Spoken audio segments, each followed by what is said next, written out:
The last job on any tiling project is to grout between your tiles. So in this video I'm going to show you how to do that so you end up with a really nice looking finish, which is exactly what you deserve after all your hard work to get to this point. Now the main tool I'm going to be using is a grout float. Now this has a really nice soft spongy face which will help push the grout in between the tiles without damaging any of the glaze on them. Together with a sponge and a bucket of water, or should I say buckets of water, because we're going to have to change that water a few times to get the tiles clean. The grout I'm going to be using today is this mud flexible floor and wall grout in grey, which I think will contrast nicely with my white tiles. Now my first tip for successful grouting, more than any other tiling process, is preparation. The first thing you need to do is to make sure your tiles are 100% clean. Any bits of adhesive on the face needs to be removed. Check every joint both horizontally and vertically, and if any adhesive is close to the surface, it needs to go.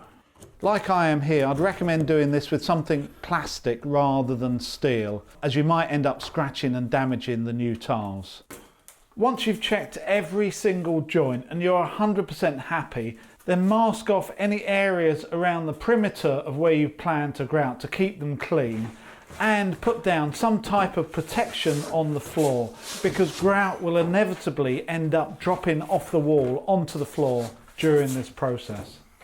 So now that everything's clean and prepared, it's time to mix up some grout. And just another little tip, anything that comes in a powdered format like this or adhesive goes hard not by drying out, but by a chemical reaction. As soon as the water hits that reaction has started, and you've only got a certain amount of time before it starts going hard. So my tip is, don't mix up a whole bag. For the first time, mix up a small amount, see how you get on, and then maybe in the second batch you can mix up some more. But whatever you do, don't mix up a whole bag and end up throwing half of it away. I mix the grout in the same way as tile adhesive, in a bucket with a mechanical stirrer, and as usual making sure I'm using the right PPE, which is gloves, masks and eye protection. And the consistency I'm looking for with this is not like the adhesive, which I would describe as peanut butter. I'm looking for something a lot looser and a lot more workable. So this time very much aiming for melting ice cream. So with the grout mixed, it's a bit like they say on the films, wipe on and wipe off.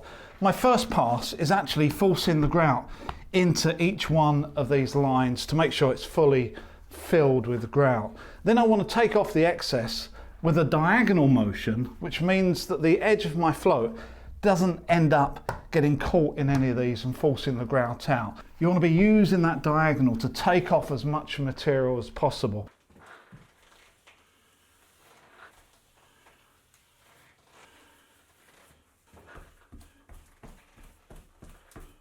And I don't think there's anything wrong with concentrating on each grout line as long as you work quickly, because you haven't got too much time for this. You can't really do it tile by tile. You've got to be working over a large area.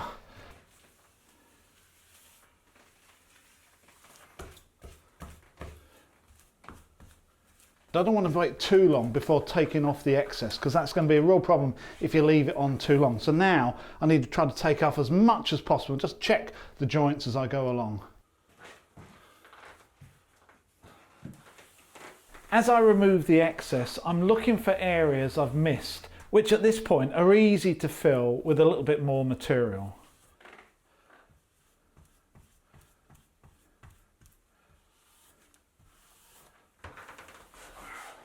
So that's just about as much as I can get off with the float.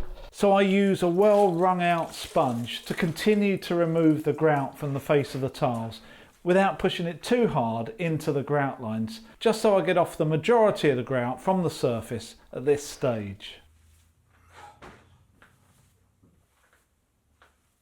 So I've just left this 5 minutes. It's amazing how quickly it gains strength. So I think I'm ready for the next cleaning session. So I'm going to use a sponge again, maybe a little bit more water this time, but I'm going to keep changing the water so it's nice and clean. And I want to get off all of that film and all of that grout that's sitting on the surface of the tile before it sets.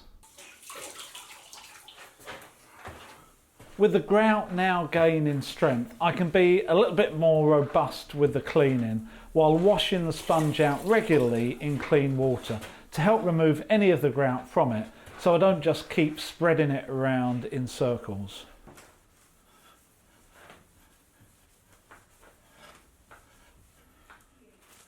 And then finally you can polish your tiles. I'm just using a paper towel here, but you can use a cloth or a duster or whatever.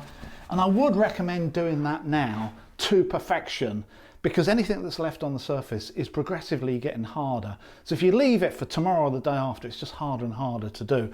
So do it straight away, and it means also you can see your final masterpiece, and that I am very happy with. I hope you've enjoyed this video and it's going to be useful for when you grout your tiles, and I will see you in the next video.